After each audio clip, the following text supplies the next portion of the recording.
Iran in a minute, but I don't think the focus is only on Iran.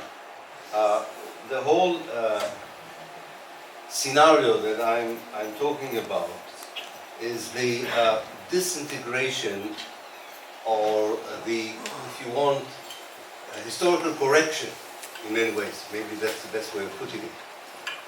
For the kind of political structure that the colonialist powers, Britain and France, imposed on the Eastern Mediterranean towards the end of the First World War. The whole idea that you can import from Europe the idea of the European nation state, what historians call the idea of Westphalia, the idea of a modern nation state as the best political structure that benefits as many people as possible. This whole idea that you can impose it on a culture, a civilization, a geography that exactly calls for an opposite kind of political structures is the main reason that the states, and not just Israel, are disintegrating in front of our eyes.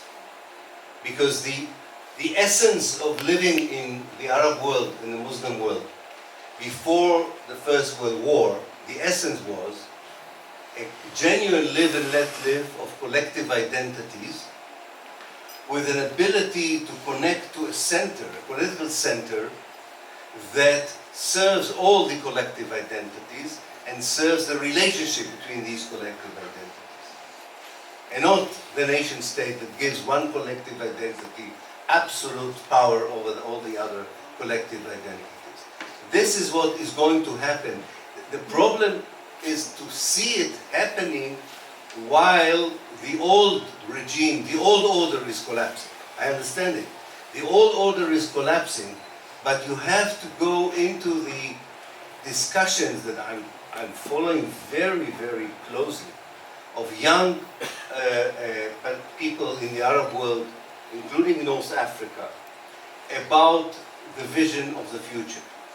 How they relearn their own history, their own legacies, their own political heritage, and how they understand. And that's not easy because they were also told as students that the wisdom is in the West, that the books you have to read on political science and political philosophy are in the West.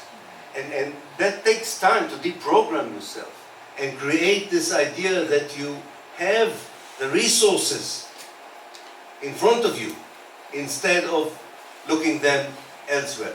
Now this means building a mosaic that was destroyed. Now, how do you build a mosaic that is destroyed? You begin by the small pieces again. And that's what we are seeing all over the Middle East. It's rebuilding the collective identities, not rebuilding new states. The collective identities, and more importantly, rebuilding the relationship between the collective identities. The ones that genuinely coexist, as my dear friend Usama Maqdisi says in his book, as an ecumenical framework, what he calls ecumenical frameworks.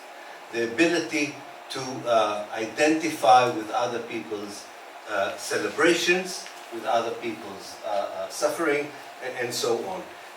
Just one example before I was quickly run and then just quickly do the other points. One interesting place in Palestine is Nabi